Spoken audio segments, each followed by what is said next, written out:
আসসালামু আলাইকুম, welcome back to my channel. কেমন আছেন সবাই? আশা করি ভালো আছেন। আলহামদুলিল্লাহ, আমিও ভালো আছি।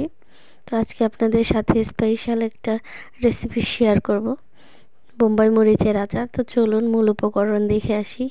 প্রথমে আমি এখানে 1 কাপের একটু বেশি সরিষার তেল দিয়ে দিয়েছি। তারপরে এখানে 3টা শুকনো মরিচ দিয়ে দিয়েছি, জাস্ট ফ্লেভারের জন্য 4টে দিয়েছি।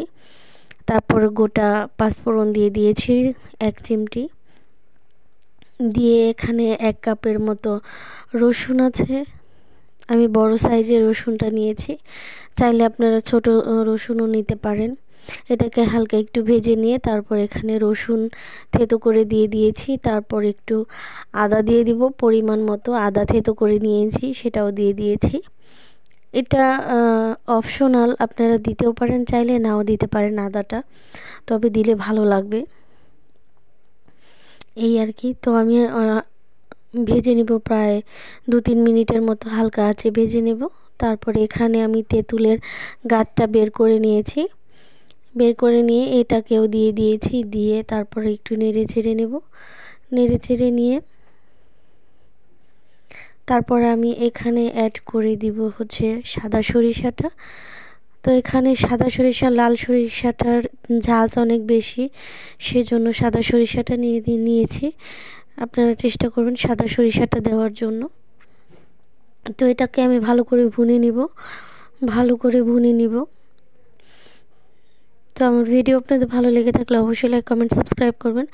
যারা অলরেডি করে ফেলেছেন তাদের সবাইকে অসংখ্য অসংখ্য ধন্যবাদ। যারা এখনও করেনি প্লিজ আমার চ্যানেলটিকে সাবস্ক্রাইব করে দেবেন, পাশের বেল আইকনটি বাজিয়ে দিবেন। তো সবাইকে অসংখ্য ধন্যবাদ পুরো ভিডিওটি দেখে থাকলে। আর হচ্ছে যারা আমার ইউটিউবে দেখছেন তাদেরকে সবাইকে অসংখ্য ধন্যবাদ। আর যারা ফেসবুক পেজে দেখছেন অবশ্যই ফলো করে দিবেন, শেয়ার করে দিবেন। সবাইকে অসংখ্য ধন্যবাদ। তো কথা বলতে বলতে এখানে আমি 1 কাপের মতো টমেটো কেচাপ দিয়ে দিয়েছি। তারপর এখানে পরিমাণ মতো চিনি দিয়ে দিয়েছি, লবণও অ্যাড করে দিয়েছি। তো আমি লবণটা আর হচ্ছে চিনিটা গলে যাওয়া আগ পর্যন্ত আমি নেড়ে চেড়ে নিয়েছি। তারপর এটাকে নাগামরিচ আছে এখানে প্রায় 21টার মতো নাগামরিচ, তো সেটাকে আমি স্লাইস করে দিয়েছি। চাইলে আপনারা আলামও দিতে পারেন, তো আমি স্লাইস করে দিয়েছি যাতে ঝালটা বের হয়ে যায়। তো এটাকে নেড়ে চেড়ে নিব। নেড়ে চেড়ে নিতে যতক্ষণ না পর্যন্ত মরিচটা সিদ্ধ হয়ে যাচ্ছে ঠিক ততক্ষণ পর্যন্ত আমি নেড়ে চেড়ে নেব।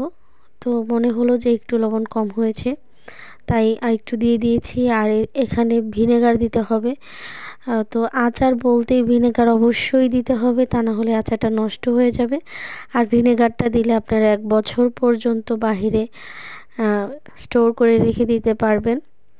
আর মাঝখানে আপনারা রোদে দিয়ে একটু গরম করে নিতে পারবেন। তো যাই হোক, কথা বলতে বলতে আমি পাঁচফোড়নটাও দিয়ে দিয়েছি। পাঁচফোড়নটা দিয়ে একটু নেড়ে চেড়ে তারপর আমি নামিয়ে নিয়ে আপনাদেরকে সার্ভ করে দেখিয়ে দিচ্ছি। তো পরবর্তী ভিডিও দেখার আমন্ত্রণ জানিয়ে আজকের মতো এখানেই বিদায় নিচ্ছি। সবাই ভালো থাকবেন, সুস্থ থাকবেন। আসসালামু আলাইকুম।